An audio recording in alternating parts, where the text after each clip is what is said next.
Hey y'all, I'm Kendrick Shope. Now I know what you might be thinking. Oh great, here comes another person telling me a ton of skill sets that I need to run a successful business. But not so quick. I'm gonna share with you today a no BS, true way to make money in your business. Hello, and thank you for tuning in to Sell Like a Woman, the podcast where you are in for a horror story vibe today, and you're gonna have to stick around to find out what that means. But if that's not a hook, I don't know what is in the middle of the summer. Yeah, we're going on Halloween on you. It is my honor to have Jamie, one of the brilliant writers from Your Hot Copy. And listen, I know that there are a lot of people out there who are amazing copywriters, but this is how Jamie got my attention, just so y'all know. We're in a Facebook group together, but that's not how she got my attention. I was literally on Instagram and I kept saying, ooh, who wrote that? Ooh, who wrote that? I kept hearting stuff and I went back and I'm like, it's always Your Hot Copy. So your copy got my attention, my dear. Yay, that makes me so happy. It's true. It's like, I was like, oh yes, I agree with that. I agree with that. And I was like, oh my gosh, it's the same people over and over and over. That's when you know you got some good coffee. So you're in for a treat today because we have Jamie from Your Hot Copy here, and we are going to get specific about all the things that she can share, that she does to get my attention with her words, because that's what it's all about. So thank you for being here. Thank you so much for having me. I'm so pleased. And I'm so glad that my Instagram feed caught your eye. It did. I was like, oh, and I mean, like lots of times I'll like stuff, but I don't ever see a pattern to it. You're the first person in, 5 years, I guess, that I've been like, wait, I'm constantly liking their stuff. And that is the power of good coffee. So let's dive in. Tell me, first of all, where are you located? I'm in New York City. I'm in Queens, New York, born and raised. So that is where I am. Right. You're born and raised in Queens? Yep. Like LL Cool J and 50 Cent and I love it. I love it. You're like a real live around the way girl. Yes! Oh my gosh, that's my favorite song. I can actually recite, like, probably if you put that song on for karaoke, I could probably sing the whole thing. So here's a random fact that nobody would ever know. Speaking of which, reciting random rap songs. My daughter and her best friend were in the car, and we do this song game when we're driving. So everybody picks a song, and they're so sweet. They were picking Phantom of the Opera and like all this Broadway stuff. And I looked at my husband and I said, "Do you think I can do it?" And he's like, "You can't do it." So I'm like, we're going to have to like turn down the curse words. So we put on Lose Yourself by Eminem. And I'm like, I'm about to blow your mind. And I start just bringing out this, my palms are sweaty, knees weak. And they were like, I'm a little scared right now. So we should just, karaoke sometime. I'm in whenever you want to. I'm 100% in. I can do Jay-Z. I can clearly do some LL Cool J. I love it. We can just bleep the curse words out, but yeah, I'm totally rap battle whenever you want. My daughter. I can do Dre and Eminem. That's about it. A little NWA. That's about it. Ooh, that is old school. I like it. Yeah. New York City is my favorite place in the world, which has nothing to do with coffee, but what's it like to grow up in a borough of New York City? I have a few answers to that. I mean, one is that I think it makes people really jaded. I think that it's easy to come, like, to be from New York and feel like, oh my God, New York is the center of the world. And, I think it's harder to be like amazed by things when you grow up in this city, because you just are exposed to so much as a kid. And one of the greatest things that I love about growing up in New York is that I had the opportunity to go to arts high school here, which was just, yeah. Yeah, I went to the Fame School. Did you? Yeah.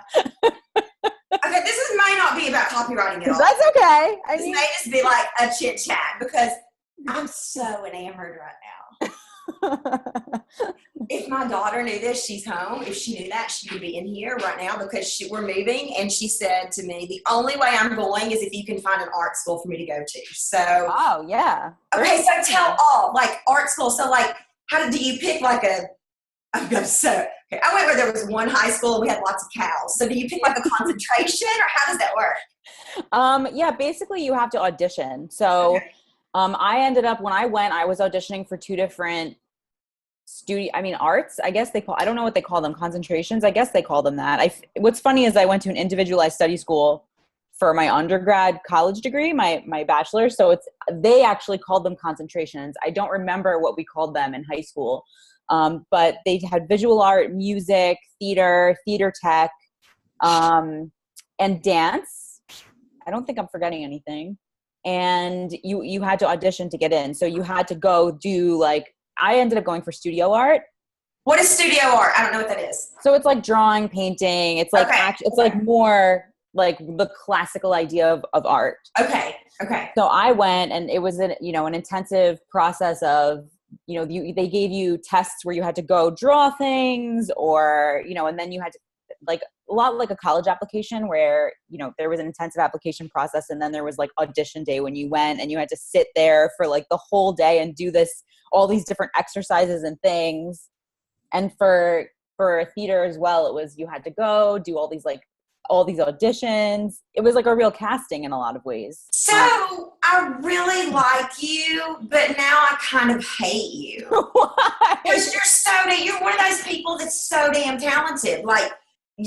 Obviously you're a genius with words. You went to an art school you did two, not just, you couldn't just have one.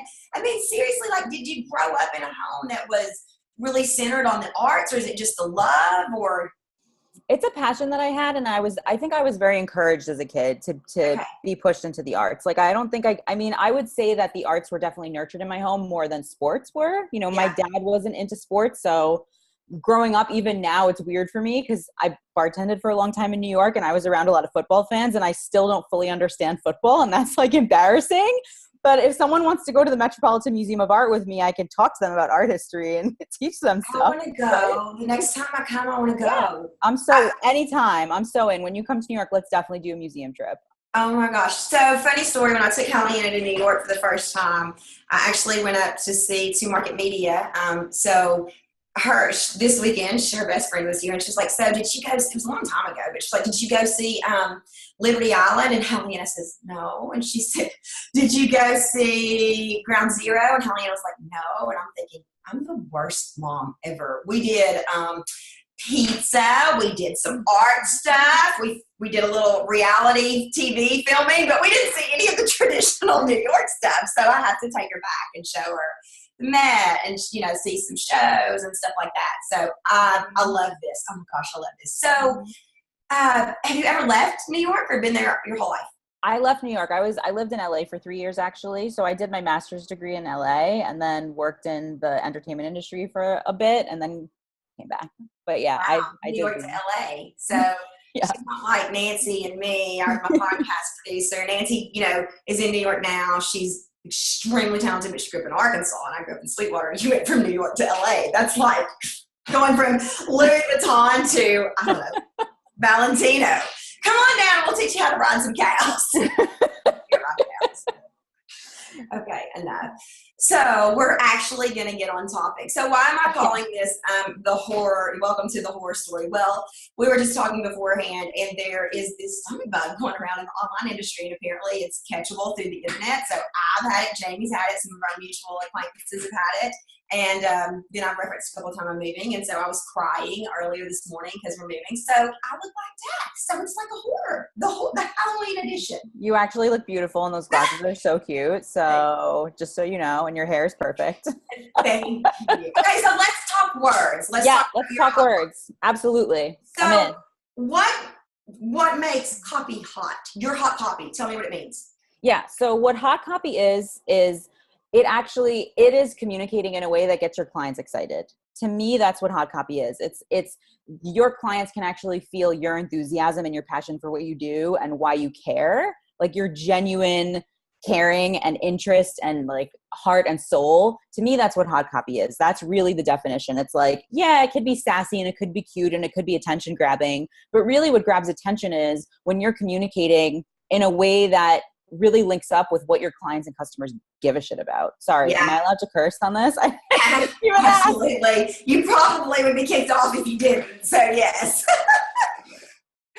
Absolutely. I have a potty mouth, and it's one of those things where usually I remember to ask ahead of time when I get on someone's thing. Like what's the rating here? Are we PG-13? Are we R? What's okay and not okay?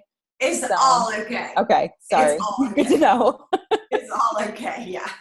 It'll all come out of my mouth eventually. So it's all okay.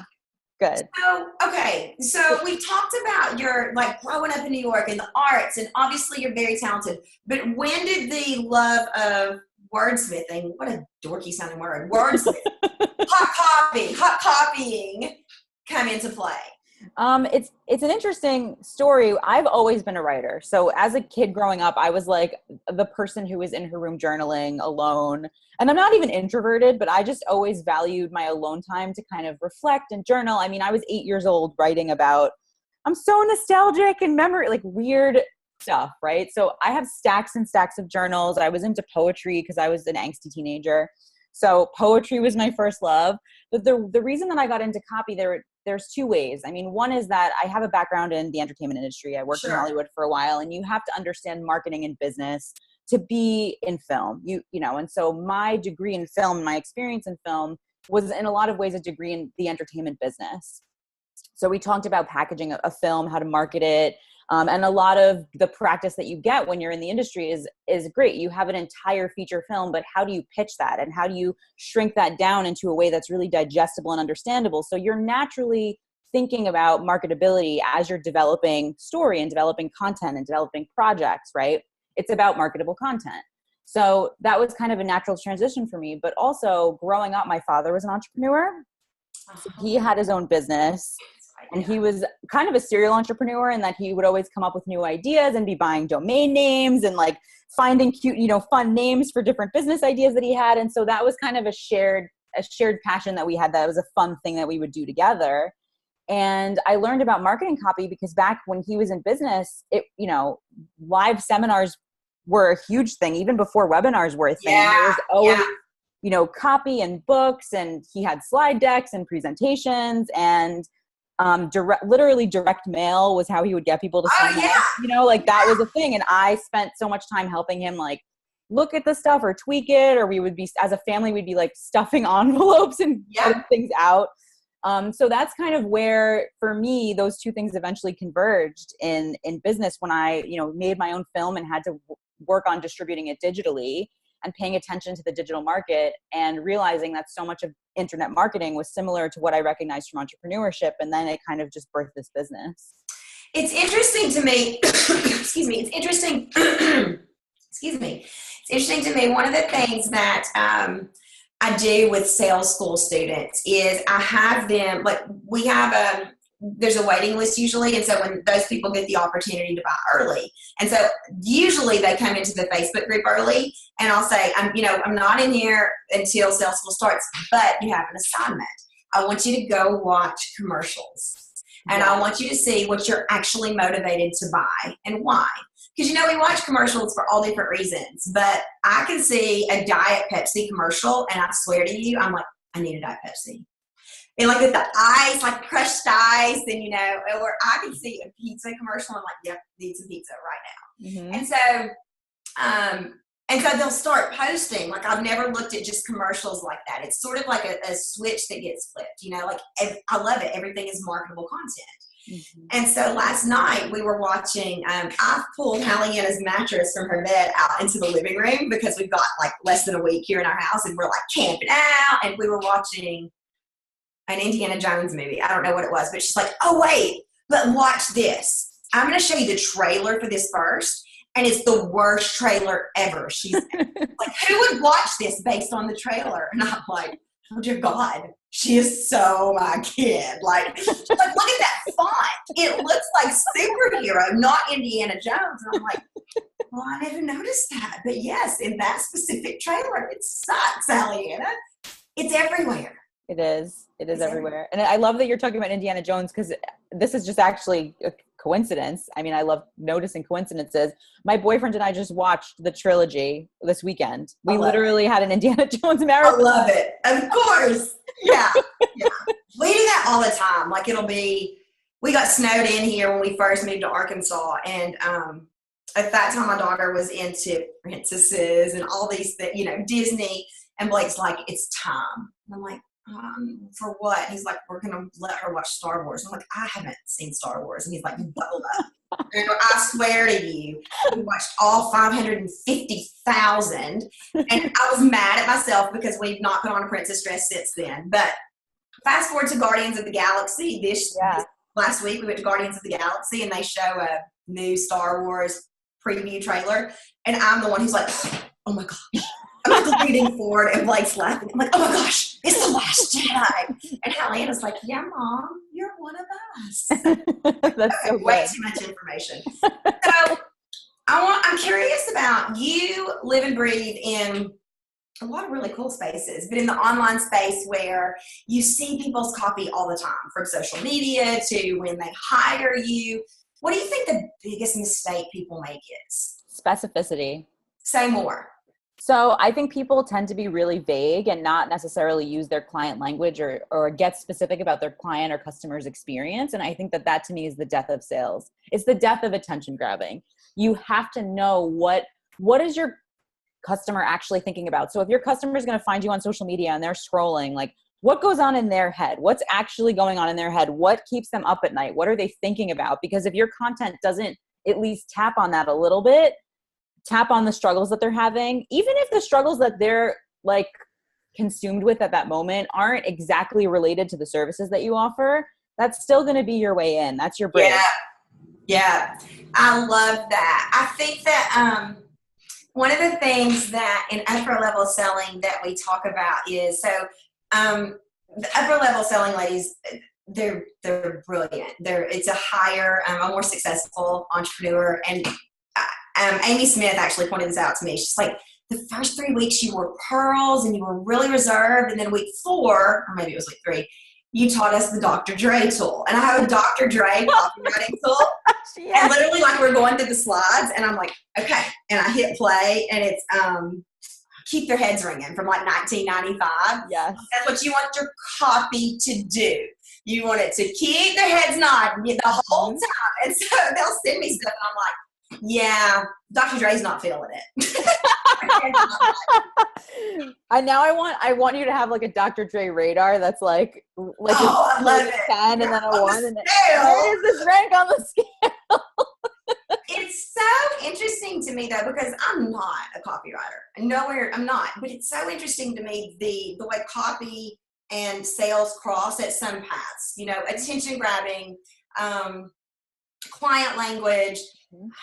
God, I went through somebody's copy this morning just really quickly as a favor, and I was like, okay, would your clients use those words before they worked with you? Because that sounds like torture to me. Yeah. Like, to go through and pull out all of the, pain that you've been sitting on and all these repressed beliefs. No thanks. There's a reason I've avoided all that shit.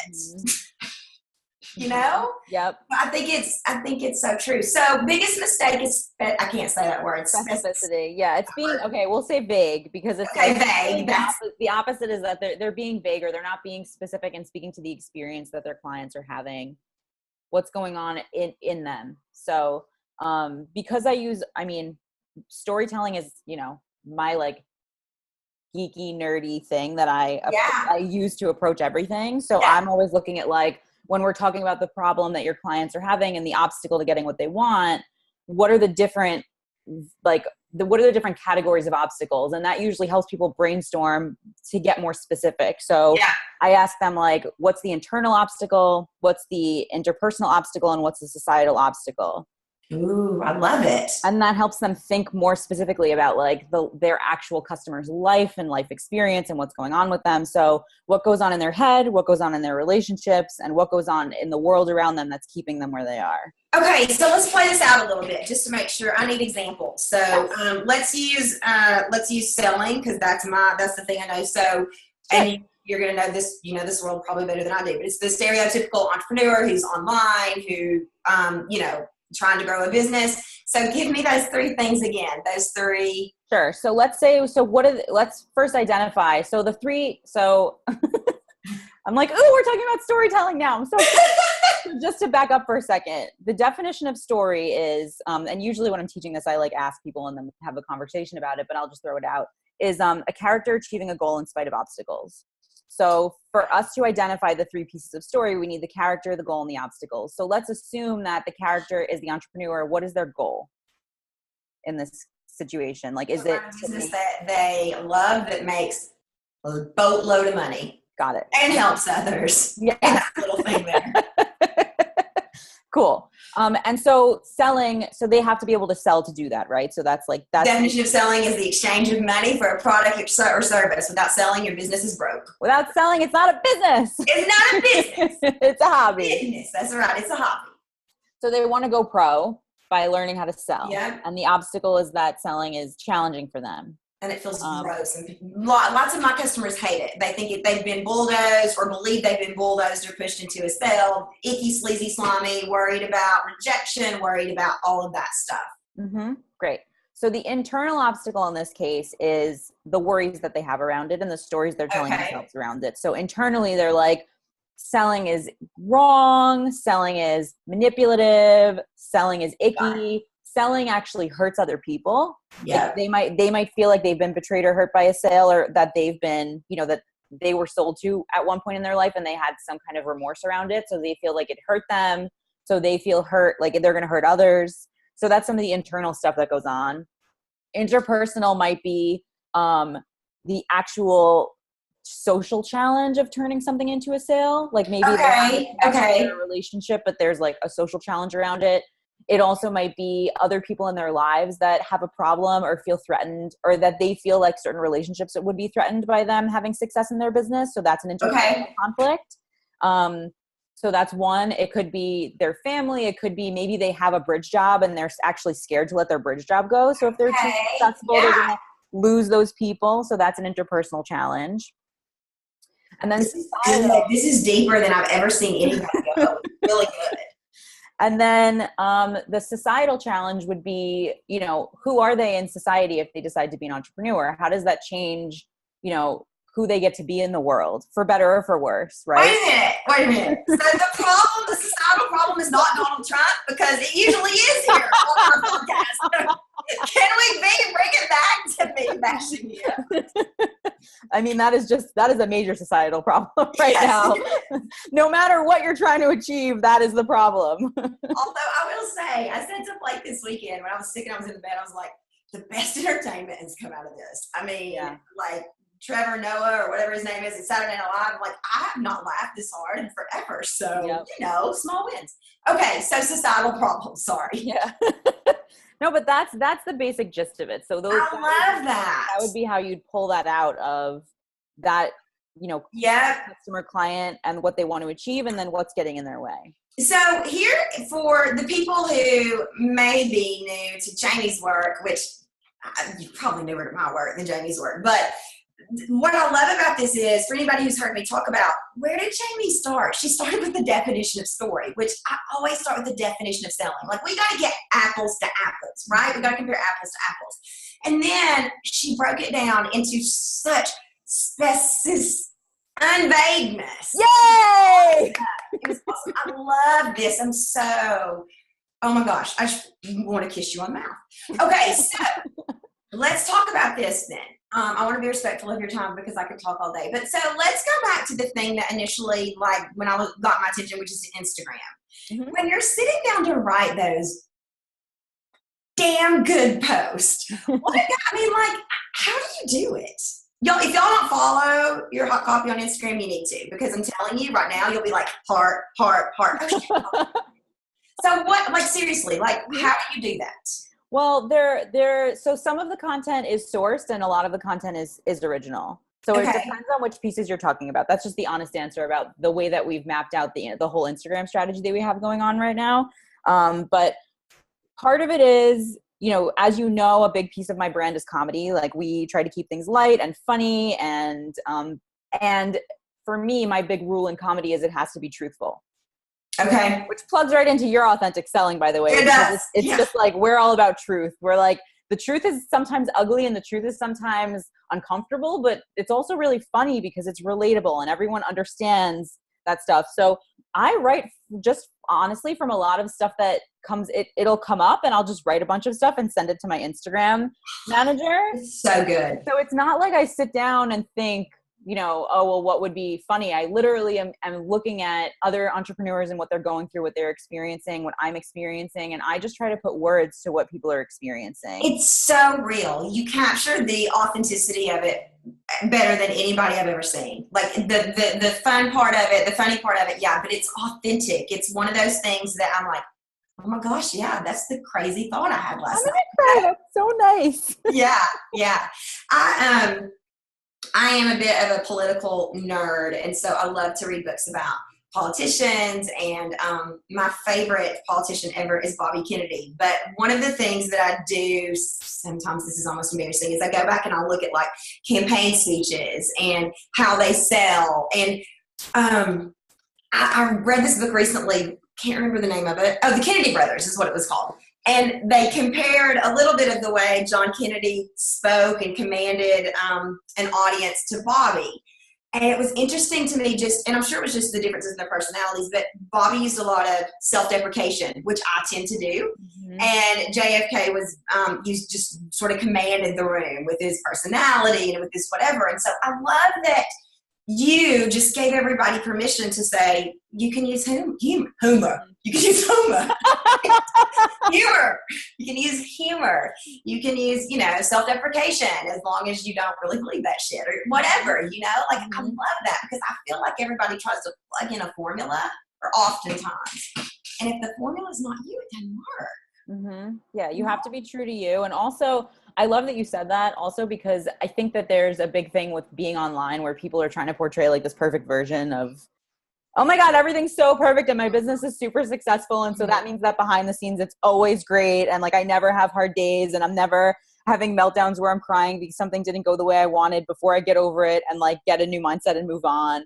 I think that there's highs and lows to entrepreneurship, like a lot of things in life, and trying to portray like that you have everything really like perfect and worked out, and it's always a certain way. And I think with social media, there's a tendency to do that because we are typically showing our highlight reel. Yeah.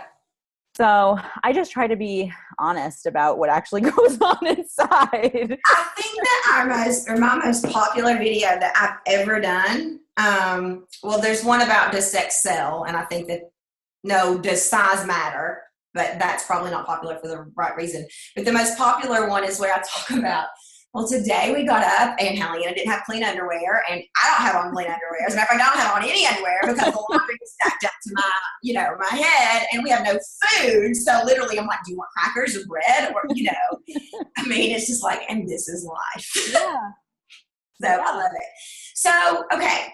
Do you typically work with, at your Hot Copy, any range, like anywhere on the spectrum of just starting, or do you typically work with, brand new, experience, all the above?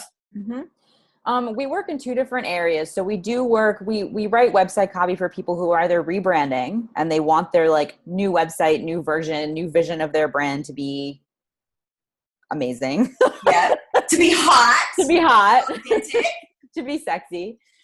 So be we do specific. Yeah. Specific. Yeah. Yes, okay. And Huma? We're not drunk, by the way, just so you guys know.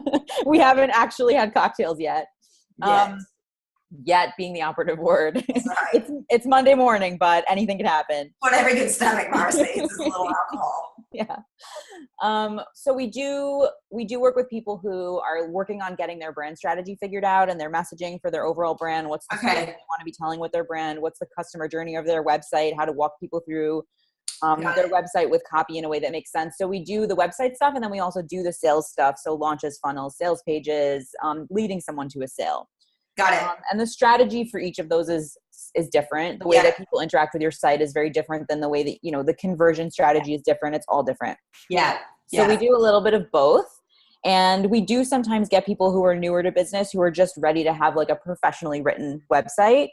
But I would say that most people who come to us are at least a year in, and they've probably self-written their copy before, but they're ready to kind of to have a professional do it or to get going. They've worked with enough clients where they're clear on the direction of their business and they know where they're going, and they feel confident that, okay, well, having a copywriter really come in and make this amazing and professional and sexy and make me feel confident kind of putting myself out there and driving traffic to my website and all of that stuff. that they feel confident that that's going to stand the test of time for them. So that if they make that investment, it's going to be at least 3 years that before they need their copy redone. Right. It's fascinating to me too, and this is a bit of a confession, but in the group that Jamie and I are a part of on Facebook, so first of all, I think I can do anything. It's stupid, but I do. And so all these people are talking about like, you know, having their copy written, and I've worked with some amazing copywriters, but I was like, wait, no wonder I don't have time to go to the bathroom. Like, y'all are working with people like Jamie, and I am sitting here like, how do you spell specificity or whatever? I mean, you know, like how do I say this word differently? So it's kind of like it's not a dirty little secret, but like the websites that you read, the copy I have learned after 6 years, the copy that you read that really is that Dr. Dre that you're like, I want that, and I want that, and I want that. Likely, they didn't write it. They had somebody who was a brilliant wordsmith come in and take all the things that they knew and learn, but that's just not their zone of genius. And it's just sort of hitting me. That's sort of a realization I've had in the last few weeks is, yeah, I've been working way too hard on this. You know? Well, you're good at writing your own copy. I think that what's funny is a lot of our favorite clients are people who are really great writers, but they feel like we could take what they've already created as a foundation and like turn up the volume on it. Both potentially in sales conversions. With you, that's not the case because you're a sales professional. But with other types of business owners, sometimes they're like great writers, but they don't know how to nail conversions. Yeah, well, and I have a lot of people, you know, who will come to me with really, and I'm going to respect your time, I'm going to shut up, but beautifully written copy. But there is a difference, and you referenced this already, there's a difference between sales copy and copy, right? And so I remember my assistant and I got in a discussion about this when she first started working for me, and she's like, well, you can just have a copywriter do that. And I said, not just love copywriters, but not just any copywriter can, you know, I mean, can write sales copy. She's like, well, what's the point? I said, well, the point, they're two different points, right? And I don't think we talk about it enough. There's that leading people through the conversation on your website, the action you want them to take. And then there's launch copy, which is, I feel like, totally different. It is totally different. Yeah. Okay, cool. So let's see. Last thing. I've never asked anybody this, but since you're artsy, favorite Broadway play? The first thing, I'm just going to say the first thing that came to mind, because I'm obviously pausing and overthinking this, but the first thing that came to mind was Avenue Q, which by the way, I don't even know all the songs to Avenue Q or like listen to the soundtrack, but it was the first thing that came to mind because it's just so funny. Did you see Book of Mormon? I did see Book of Mormon, and that was the second thing that popped into my head after Avenue Q. So when I saw Avenue Q the first time, I hadn't quite fully evolved as a human being, to say the least. I was pretty religious. I was pretty Bible Belt-ish, and I remember thinking, I don't get it. I really did get it, but I guess I didn't want to get it. And then fast forward a few years later, we went to see Book of Mormon, and I was like, this is the fucking funniest thing I've ever seen in my life. So yeah, I think they're both hysterical. The thing with Avenue Q, and it's artistic, but with the people on the stage with the puppets, it weirded me out. I was like, am I supposed to watch people? And clearly you're not, because they're gray. Right. Puppets. And this bothers me at Disney with the like fish and stuff and the Ariel thing. I'm like, I don't want to see the people. It ruins it. But anyway, I digress. Okay, cool. So if you have learned nothing else, you have learned that I have the biggest crush on Jamie. Like, here's a confession. As soon as we get off here, I'm firing off an email to Jamie's assistant and saying, yeah, let's make it happen. I want her to read the whole website. So there you go. Happening today. I love that. Okay, so anything, obviously, if you could give people, besides being specific, one piece of advice, let's start with the newer person, one piece of advice to really get their copy hot and converting and doing what it needs to do, what would that be? Talk to your clients and take notes on everything they say. Freaking-lutely. Yep, I love it. And then for the person who is farther down the road, who may be at that, multi 6 figures, 7 figures, what would your piece of advice for them be? Unless they're obsessed with writing copy and they really love it, outsource that shit. That's exactly what I was going to say. It's what I was doing today. Hire that shit out. Yeah, unless you're like, oh, I have a new thing I want to launch and I'm so excited about it, and the words just flooded out of me, and that's how I start my creation process, is by actually writing it out. Unless that's how you work and that's what happens naturally for you, if you have to force yourself to sit down and do it, it's probably not something at that stage you should be doing yourself. Yeah, and I will say it's funny because my team has been all over me about the deadline for this copy for sales school is like, 7 weeks past due, and really it's probably 6 months. I'm like, I just can't do it. I don't know. I just cannot sit down and do it. Again, I've written it 6 times. I'm done. And I love sales school, but I don't want to approach it from the I'm done. I've written this shit 6 times. So yeah. Okay, cool. What do you change when you rewrite it 6 times, if I'm allowed to ask? Yeah. I should pull them all up. Well, I don't think I'm a very good writer. So when I worked with Marie years ago, I can remember we were in the mastermind room in New York City, and she was kind of pushing us all on our hot buttons, and I was in my hot seat, and she went over and handed me a book and a piece of pen and said, a book and a pen and said, write a blog post. You've got 20 minutes. And she didn't do anything like that with anybody else because everybody else was so much farther along. And I sat there and just bawled. I did not know where to start. And it was such an aha moment for me because if you can't write in the online business, you got to learn because we write so much. You can't have somebody write 100% of everything you do. You just can't. You can have them write 80% of it, 90% of it, but anyway. And so I don't feel like I'm a great writer. I also had a web team tell me one time I was the worst writer they had ever worked with. That's so mean. So yeah, he was an and ass. I'm sure it's not true. But he was a total ass. He was whatever. But so each year I feel like I learn a little more and I get a little better, except it's not a skill set that I've really ever mastered. So yeah, I start that shit from scratch, and that's probably a mistake. It's the same thing. Lessons learned here. Okay, well, so everybody who is watching or listening, where can you find Jamie? First of all, follow her on Instagram. What's the handle? It's at Your Hot Copy. At Your Hot Copy. Go. Do that now. I promise you'll be like. And then go to yourhotcopy.com and check out Jamie, because I'm telling you what, there are a lot of amazing copywriters, and we've had some here, but just listen to her background. She's been telling stories since she was 8. This is why she's so good. It's natural. It's innate in her. And don't grab your spot ahead of me. I'm emailing her now. So you're so funny. Thank you so much for being here. I can't thank you enough. Yourhotcopy.com. We'll have it in the copy for this podcast. And thank you for being here. It's a total pleasure.